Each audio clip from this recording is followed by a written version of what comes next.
Hello everyone. आज हम बात करने वाले हैं ऑस्टियोपोरोसिस की। तो देखिए, ऑस्टियोपोरोसिस में होता क्या है कि जो बोन होती है हमारी ना, इसकी डेंसिटी ओवरऑल कम हो जाती है। इसमें हम बात करें तो क्वांटिटेटिव डिफेक्ट आता है, क्वालिटेटिव डिफेक्ट नहीं आता है। तो जब क्वांटिटेटिव डिफेक्ट आता है तो बोन कमज़ोर हो जाती है, लेकिन जो कैल्शियम और फॉस्फेट का लेवल है ना, ये बिल्कुल नॉर्मल रहेगा। बल्कि हम बात करें पैराथायराइड हार्मोन, तो ये भी जो होगा ये नॉर्मल ही रहता है। हाँ, अगर हाइपर पैराथायराइडिज्म हो रहा है तो उसमें पैराथायराइड जाहिर सी बात है ज़्यादा होगा। बाकी वैसे नॉर्मल केसेस में, ऑस्टियोपोरोसिस में सब कुछ नॉर्मल रहता है। ठीक है, तो ये एक तरह से क्वांटिटेटिव डिफेक्ट है और इसमें बोन का जो मास होता है वो कम हो जाता है। उस वजह से देखिए क्या होता है, ट्रेबिकुलर यानी spongy and cortical bone lose mass despite normal bone mineralisation and lab values. तो ये बताया जा रहा है कि ट्रेबिकुलर और कॉर्टिकल बोन जो है ये मास को लूज कर देती हैं, जबकि इसमें नॉर्मल मिनरलाइजेशन होता है और लैब वैल्यू भी जो होती है वो नॉर्मल होती है। जो हमको मालूम है कि ऑस्टियोइड होता है, तो ऑस्टियोइड ये जो बोन का पार्ट होता है इसमें मिनरलाइजेशन होता है। मिनरलाइजेशन में हमारा कैल्शियम और फॉस्फेट वर्क करते हैं। तो मिनरलाइजेशन जब हो जाता है तो ये ऑस्टियोइड ऑस्टियोन में कन्वर्ट होता है। तो अगर इसमें ऑस्टियोइड के मिनरलाइजेशन में प्रॉब्लम हो रही है तब लैब वैल्यू डिस्टर्ब होती है, लेकिन यहाँ पे ऑस्टियोइड में ही प्रॉब्लम है और यहाँ पे जो इसका ओवरऑल डेंसिटी है वो डेंसिटी कम हो जा रही है। इस वजह से कैल्शियम और फॉस्फेट का लेवल बिल्कुल नॉर्मल रहेगा और परेशानी हमको देखने को मिलेगी तो वो बोन के ओवरऑल मास में देखने को मिलेगी। तो ये देखिए, ये बोन है असली बोन, मतलब नॉर्मल बोन। और देखिए यहाँ पे देखिए बोन का रिजॉर्प्शन हो गया और बोन में देखिए डेंसिटी इसकी कम हो गई। तो वही बताया गया, देखिए trabecular and cortical bone lose mass despite normal bone mineralisation and lab value. Bone mineralization normal रहेगा, लैब वैल्यू भी नॉर्मल रहेगी, फिर भी यहाँ पे स्पंजी हमको बोन देखने को मिलेगी। और इसकी कॉज की बात करें तो most commonly due to increase bone resorption. तो बोन रिजॉर्प्शन यहाँ पे ज़्यादा हो जाता है। और बोन रिजॉर्प्शन ज़्यादा क्यों होगा, तो ऑस्टियोक्लास्ट का ये काम होता है, तो वही ऑस्टियोक्लास्ट का नंबर या एक्टिविटी इसकी इंक्रीज हो जाएगी।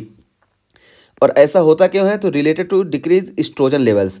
तो एस्ट्रोजन लेवल के डिक्रीज होने की वजह से ऐसा देखने को मिलता है। और old age and cigarette smoking, old age भी फैक्टर है और सिगरेट स्मोकिंग भी फैक्टर है। तो हमको मालूम है कि जब अगर हम बात करें बोन डेंसिटी की, तो बोन डेंसिटी पैदाइश के वक्त बिल्कुल कम रहती है, फिर उसके बाद ये इंक्रीज होते रहती है। अबाउट 30 की एज पे ये सबसे ज़्यादा होती है, 30 की एज पे, फिर उसके बाद फिर ये डिक्रीज होते रहती है ऐसा। और ये अगर फीमेल में बात करें तो फीमेल में भी लगभग सेम चलता है।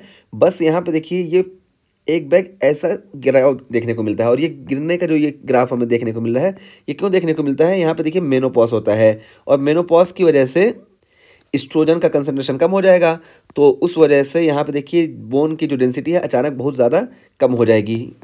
तो ये हमने ग्राफ भी बना दिया है। तो मेल में डेंसिटी थोड़ी ज़्यादा होती है, इसलिए देखिए मेल का ग्राफ थोड़ा ऊपर है और फीमेल का थोड़ा नीचे है। और मेल में देखिए ये स्लोप देखिए कांस्टेंट है, जबकि फीमेल में 45 या 50 के एज में जब मेनोपॉज आता है तो वहाँ पे अचानक ग्राफ डाउन होता है। तो ये हो गया। तो वही है कि most commonly due to increase bone resorption, क्योंकि increase osteoclast number and activity related to decrease oestrogen level. Oestrogen level decrease होगा तो ऐसा होगा, तो उसी वजह से फीमेल में ज़्यादा एक बैग देखने को मिलता है। और ओल्ड एज भी है, तो ओल्ड एज हमने ग्राफ में देख ही लिया। और उसके बाद सिगरेट स्मोकिंग, तो सिगरेट स्मोकिंग से भी बोन की डेंसिटी कम होती है। और can be secondary to drugs, तो ड्रग्स से भी ऐसा होता है। और मोस्ट कॉमन स्टेरॉइड्स, स्टेरॉइड्स से बोन की डेंसिटी बहुत ज़्यादा कम होती है, बहुत ज़्यादा हार्मफुल होती है steroid in the case of bone. ठीक है, अल्कोहल है और इसी तरीके से एंटी कन्वल्सेंट और एंटी कोगुलेंट्स और थायराइड रिप्लेसमेंट थेरेपी, तो इन सारी चीज़ों से बोन की डेंसिटी कम होती है और ऑस्टियोपोरोसिस देखने को मिलता है। और अदर कंडीशन, जैसे दूसरी कंडीशन है हाइपर पैराथायराइडिज्म, तो हाइपर पैराथायराइडिज्म से भी हो सकता है, हाइपर थायराइडिज्म से, या मल्टीपल माइलोमा, या माल एब्जॉर्प्शन सिंड्रोम, या इसी तरीके से एनोरेक्सिया। तो इन सारी कंडीशन से भी ऑस्टियोपोरोसिस देखने को मिलेगा और बोन की डेंसिटी डिक्रीज हो जाएगी। तो ये ऑस्टियोपोरोसिस से हमें नाम से ही समझ में आ रहा है कि जो बोन है इसमें स्पंज लाइक यानी पोर का फॉर्मेशन हो जाएगा बस। और इसके डायग्नोसिस की बात करें तो देखिए diagnosed by bone mineral density measurements by DEXA. तो डेक्सा ये इसका इन्वेस्टिगेशन ऑफ चॉइस है, डेक्सा के जरिए हम इसको चेक करते हैं। और ये डेक्सा का फुल फॉर्म है डुअल एनर्जी एक्सरे एब्जॉर्प्शियोमेट्री। ठीक है, at the lumbar spine, total hip and femoral neck with T score of less than -2.5 और बाय ए फ्रेजिलिटी फ्रैक्चर। ठीक है। तो इसकी डायग्नोसिस की बात की गई कि ये डेक्सा स्कोर से इसकी हम डायग्नोसिस करते हैं और टी स्कोर यहाँ पे हम चेक करते हैं। तो ये टी स्कोर क्या होता है? टी स्कोर मीन्स होता है कि हम देखते हैं कि 30 ईयर पे जब बोन डेंसिटी सबसे ज़्यादा होती है, इस टाइम से लेके अब जब हम कंपेयर करते हैं तो कितना चेंजेस आ रहा है। तो ये देखिए टी स्कोर -2.5 से ज़्यादा अगर हो रहा है, मतलब -2.5 से नीचे गिर रहा है, तो ये शो करता है ऑस्टियोपोरोसिस को।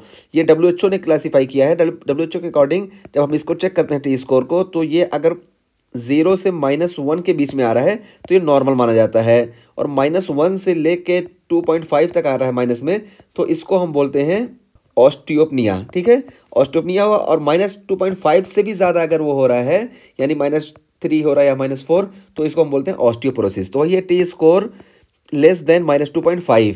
और बाई फ्रेजिलिटी फ्रैक्चर, तो फ्रेजिलिटी फ्रैक्चर से भी हम इसको देख सकते हैं। मतलब फ्रेजिलिटी फ्रैक्चर क्या होता है? देखिए, fall from standing height, minimal trauma. तो मिनिमल ट्रामा या तो हल्की सी ऊंचाई से गिर गए तो फ्रैक्चर हो जाए, इसको हम बोलते हैं फ्रेजिलिटी फ्रैक्चर। तो इससे भी पता चलता है कि ऑस्टियोपोरोसिस हो रहा है। लेकिन इन्वेस्टिगेशन ऑफ चॉइस की बात करें तो ये डेक्सा है। ठीक है, और इसमें हम टी स्कोर देखेंगे, अगर -2.5 से कम है तो ये ऑस्टियोपोरोसिस को शो करेगा। तो वही फ्रेजिलिटी फ्रैक्चर कहाँ देखने को मिलता है? सबसे ज़्यादा ये कॉमन होता है हिप का फ्रैक्चर। तो फ्रेजिलिटी फ्रैक्चर हिप का सबसे ज़्यादा कॉमन होता है और वर्टिब्रा का कॉमन होता है। ठीक है, तो हिप और वर्टिब्रा का फ्रेजिलिटी फ्रैक्चर देखने को मिलेगा। और 1 time screening recommended in females equal to और मोर देन 65 ईयर ओल्ड।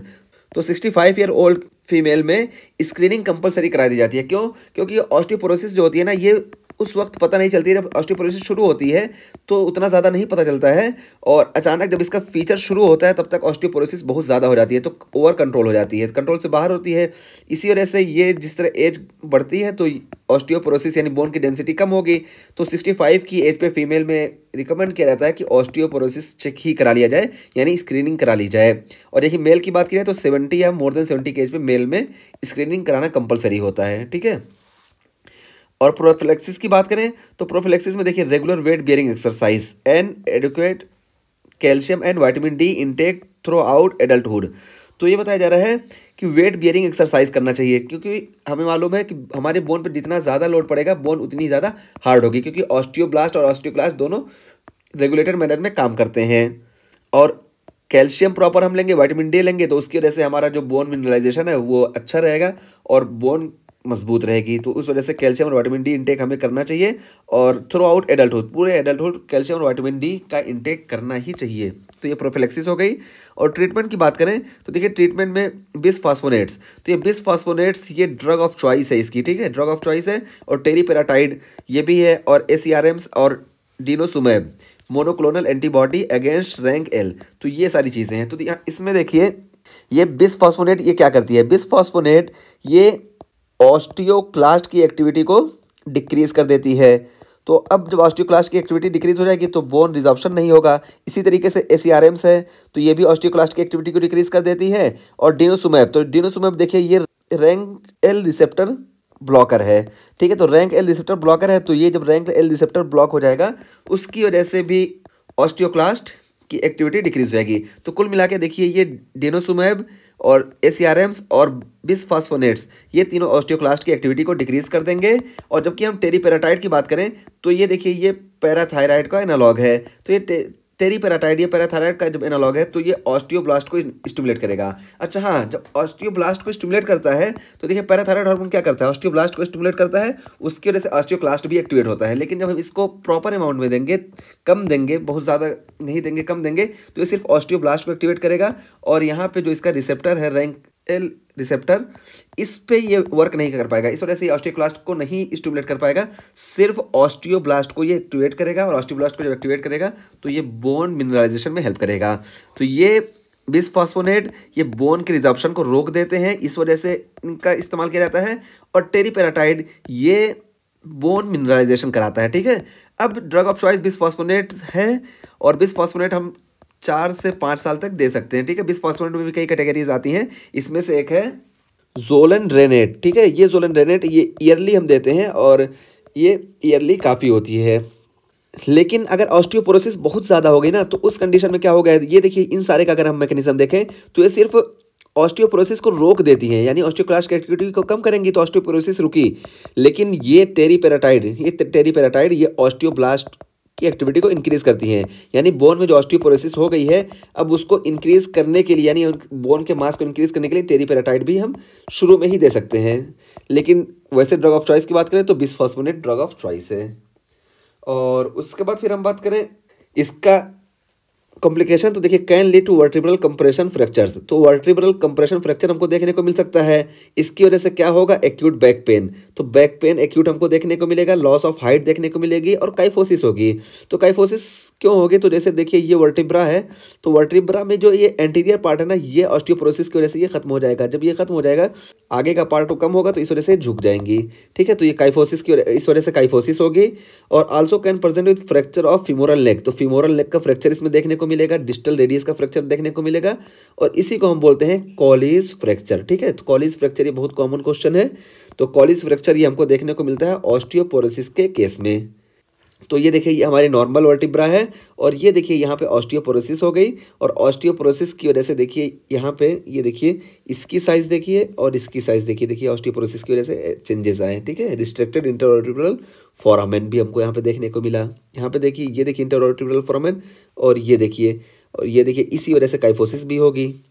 तो आज की इस वीडियो में हमने ऑस्टियोपोरोसिस की बात की, और ऑस्टियोपोरोसिस में हमने देख लिया कि वर्टिब्रल कंप्रेशन कैसे होता है। और इसमें इन्वेस्टिगेशन ऑफ चॉइस की बात करें तो ये डेक्सा है, और ड्रग ऑफ चॉइस की बात करें तो यहाँ पे बिस्फॉस्फोनेट्स है, और बिस्फॉस्फोनेट, एसीआरएम्स और डेनोसुमेब, ये तीनों ऑस्टियोक्लास्ट की एक्टिविटी को डिक्रीज करते हैं, जबकि टेरीपेराटाइड ये ऑस्टियोब्लास्ट की एक्टिविटी को इंक्रीज करता है। ठीक है, और लैब फाइंडिंग की बात करें ऑस्टियोपोरोसिस में, तो सबसे बड़ी बात है कि इसमें सब चीज़ें नॉर्मल होंगी। कैल्शियम नॉर्मल होगा, फॉस्फेट नॉर्मल होगा, इसी तरीके से एएलपी नॉर्मल होगा, और इसी तरीके से पैराथायराइड हार्मोन भी नॉर्मल होगा। ये लैब फाइंडिंग की बहुत बड़ी पहचान है ऑस्टियोपोरोसिस में।